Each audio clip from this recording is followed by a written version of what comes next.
One Zambian, good evening and welcome to the 18 hours main news on TV2, the Pulse of Television.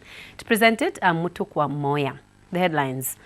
President Edgar Lungu has pardoned 336 inmates in commemoration of Zambia's Independence Day that falls tomorrow. In foreign news, more than 170 inmates have escaped from a Haitian prison in Akehi, 45 kilometers north of the capital, Port-au-Prince. In sports, Zambia Tennis Association General Secretary Justin Mutale has appealed to all stakeholders to come on board and revive the game of tennis. Thank you so much for joining us. Now the news in detail. President Edgar Lungu has pardoned 336 inmates in commemoration of Zambia's Independence Day that falls tomorrow under the theme Greater Unity, Hard Work and Patriotism. 18 of those pardoned are mentally disabled. Home Affairs Minister Stephen Kampiongo, who confirmed the development, said the president has done this in pursuant of Article 971 of the Constitution of Zambia, which provides for the presidential pardon of convicted persons. Mr. Kampiongo says the move by the president will contribute to the decongestion of prisons. He says the move is also in line with the PF policy of upholding human rights of inmates. Mr. Kampiongo says he is confident that the pardoned persons have been rehabilitated and are ready for reintegration in society. He has since appealed to members of the public not to discriminate against former inmates. The church has called on Zambians to use tomorrow's Independence Day to bury their differences and focus on uniting the country. Reformed Church of Zambia Chilenje Congregation Reverend Penias Mbewe says Zambians should use the 52nd independence to promote peace and unity. And the Glory Church of All Nations Overseer Apostle Christopher Kalaba has urged Zambians to continue upholding the peace that the country has enjoyed since its independence. We have a role to play as a church in emphasizing on the importance of peace and unity and love. And you are aware that, you know, we have just passed through the elections that we had, and there were so many uncertainties. And we thank God that God gave us that peace and the patience to wait until everything was done. And therefore the role of the church is to propagate peace and unity. Zambians, we need to grow to a level where we begin to lead the lines. By that I mean we need to understand where we are coming from. Since independence, let's assure you that we've never experienced division in our countries, you know. So this for me should serve as a tool to actually unite the country. Health Minister Chitalu Chilufya says government will not relent in calling on the church for wisdom in running the affairs of the country. He said this during the unveiling of the new Mabumba parish in Mansa district, Luapula province. More in this report. The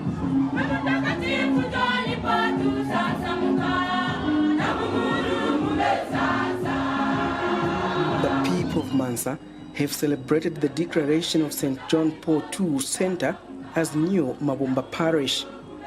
The declaration of the center as a parish will come with more responsibilities, such as the construction of houses for parish staff. Mansa Diocese Bishop Patrick Chisanga has been behind the declaration of the new parish. Let us not fight one another.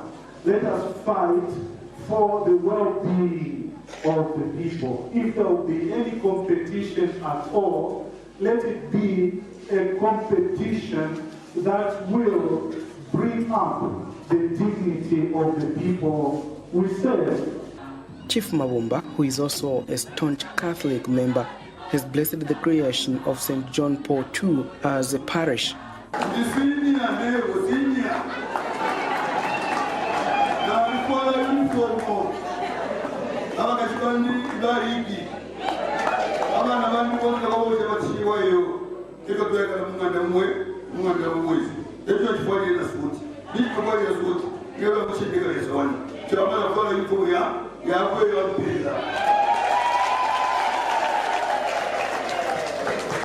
Health Minister Chitalu Chilufya, who is also Mansa Central Member of Parliament, has donated 100 pockets of cement and 10,000 kwacha cash for bricks to the new parish for the construction of a staff house at the church.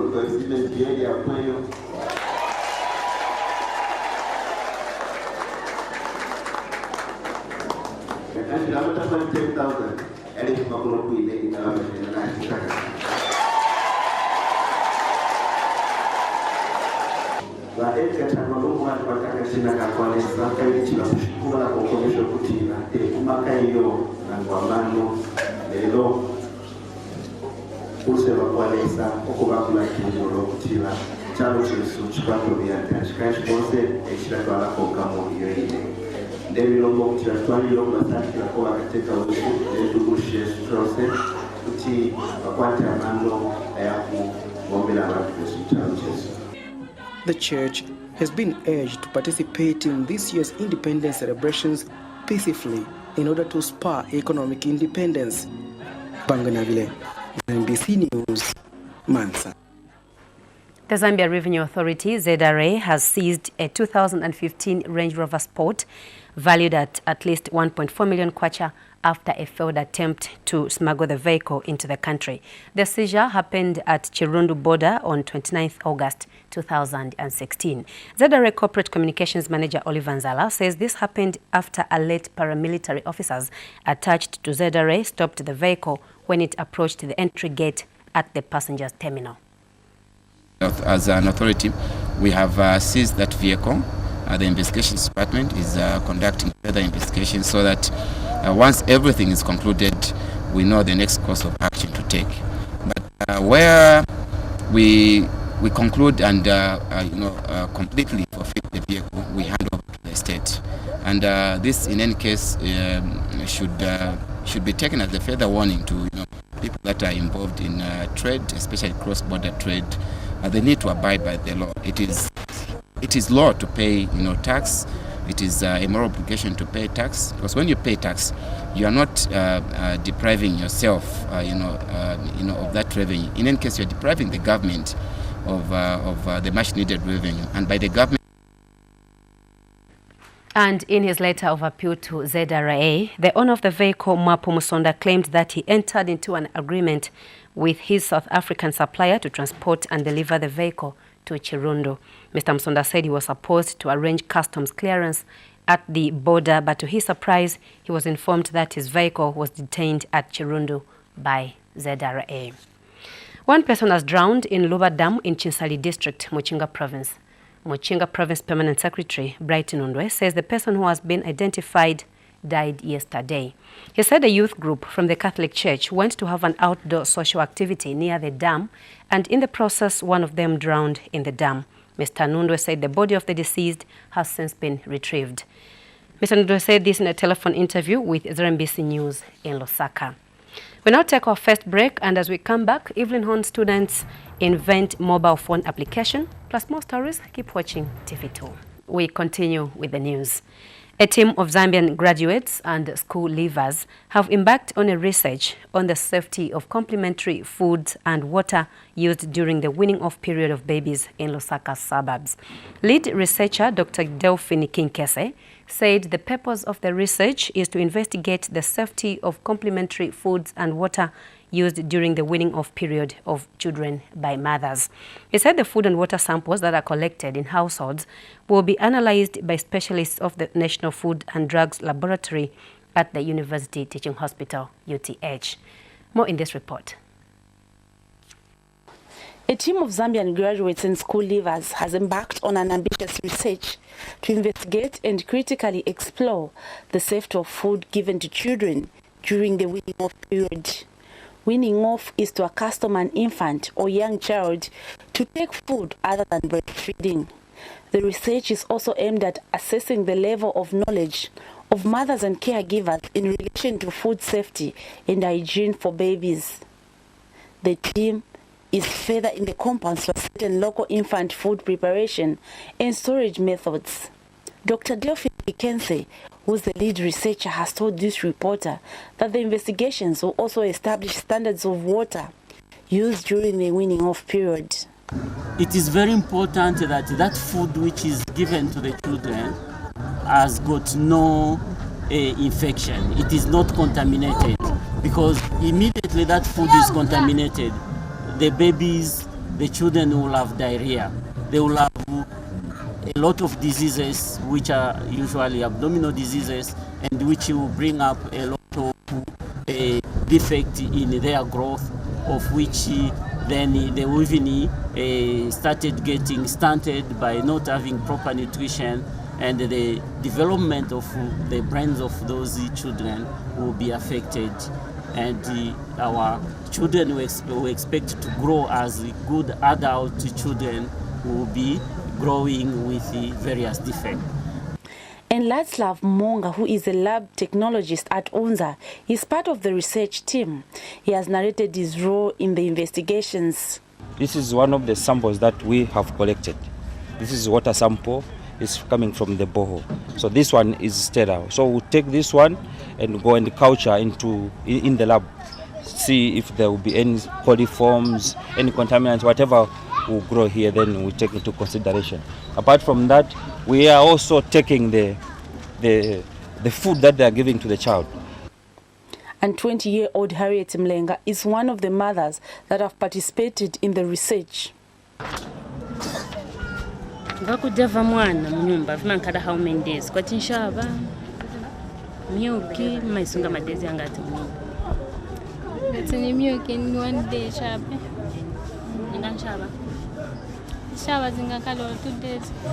This study is special in that the recommendations and interventions will be communicated to policymakers. Teofista Lungu, TV2 News, in Lusaka. Evelyn Horn College students of creative digital media have developed a mobile phone application that will help applicants access information about college and university courses with or without the use of the internet. One of the developers, Andrew Mwanza, says the development of the mobile application will help would-be students from rural areas access information on college and universities courses without traveling to the institutions of their choice. We have more in this report. In September 1943, Winston Churchill, former British Prime Minister, once said that the empires of the future will be empires of the mind. And this statement is true even today. It is the countries that develop intellectual property that are the richest and control the order of things. It can be said, therefore, for Zambia, that for the country to develop, it should take a giant leap into this province of technology. And here is one such step. Creative digital media students at every non-college have developed a mobile phone application that allows one to check information about colleges and university courses with or without internet on their phone. This application will greatly reduce the cost associated with paper and transportation. UpClose is an application that gives you vital and general information about an institution. For example, you don't have to get up from where you are to just go to the school's maybe administration to check for your results, or to download to get a form that if you wanted to apply for something, you just easily do it through the click and browse you do every day, like Facebook, WhatsApp. If digital media is a course that is structured in such a way that students, if they enroll and they graduate, they are not graduating to be employed, but they are graduated to become entrepreneurs by developing creative ideas that will bring solutions to problems that could be our country, which we are facing. Look at creative digital media. It's one program of which I can boldly say even non-college is a pioneer at diploma level. Of course, we do have 1 or 2 other institutions of higher learning which are now offering at a degree level. But here at even non-college, we're the pioneers to introduce creative digital media in the country. The well-known richest peoples of the world are Bill Gates, who owns Microsoft, Mark Zuckerberg, a co-founder of Facebook. All these are holders of patents in intellectual property. And who knows if we'll harness that this application developed at every non-college will propel one of us into a Zambian Bill Gates. John Kadan reporting in Lusaka. Defense Permanent Secretary Stadi Mwale says the government will continue to strengthen its security relations with Angola so that there is enhanced development and trade between the two countries. Mr. Mwale says the two countries have continued to interact in a bid to address various challenges across each other's borders. He said already the two governments have worked closely to address various issues that are likely to undermine stability and development. Mr. Mwale told ZNBC's Ruth Mwale in an interview in Angola ahead of the Joint Permanent Commission, JPC. And Home Affairs Permanent Secretary Chilesha Mulenga says the joint permanent relations between the two countries has continued to positively impact the countries. We now take another break, and as we come back, we have sports and international news. Keep watching. The rest of the news, we start with foreign news. More than 170 inmates have escaped from a Haitian prison in Alkehi, 45 kilometers north of the capital, Port-au-Prince. The inmates stole 5 rifles. A guard and an inmate were killed in an exchange of fire. The authorities have begun a manhunt for the fugitives with the help of UN peacekeepers stationed in the country. The Haitian government tweeted that it condemned what it described as a prison mutiny. 11 escapees have so far been detained, and checkpoints have been set up on roads near the prison. In sports, Zambia Tennis Association General Secretary Justin Mutale has appealed to all stakeholders to come on board and revive the game of tennis. Meanwhile, the AON tennis tournament has entered day 2, with both the men's and ladies' quarterfinals played today at the Lusaka Club. Details in this report. The Aeon Tennis Tournament, which started yesterday, has gone into second day with men's and women participants all battling it out in the quarterfinals. This year's tournament has attracted a number of sponsors like Aeon, who have pumped in 45,000 kwacha. Mobile City have put in 5,000 kwacha. Morning Beverages have provided drinks for the players, while Zambia Tennis Association and Zambia Road Safety Trust have come to conduct a sensitization session on road safety. And Kumbu Chonya, who is the defending champion, has advised the young players to be disciplined all the time in order to reach the greater heights in tennis, while his female counterpart, Erin Soko, is happy to take part in this year's tournament. I'm actually the defending champion because last year I won the same tournament, hosted at Roma Park Tennis Club. Yeah, it's always a pleasure to see tournaments happening in the country. As you all know, tennis has gone down the past few years, and it's good to see that it's coming back up. I think tennis is one of the most disciplined games out there, so to any junior who's starting out, I think you can learn a lot, life lessons, and also discipline in the sport itself. It teaches a lot. I wouldn't be the person I am today if it wasn't for tennis. I'm here to play the tournament that's going on. It's an open tournament, so we're here to play. I would like to tell them that the sky is the limit. You can do anything you believe in, and you can make it as far as you can go, as long as you commit yourself to whatever you're doing. Zambia Tennis Association General Secretary Justin Mutale has called on more sponsors to come on board and revive the game of tennis, as it is a rich sport. Has struggled for some time, but we've got good people that are in administration. We're putting structures to make sure that the sport is run professionally, and then we're inviting all stakeholders, sponsors, to come and reach out to us. We would want to have lots of activities, especially for the kids, for the girl child.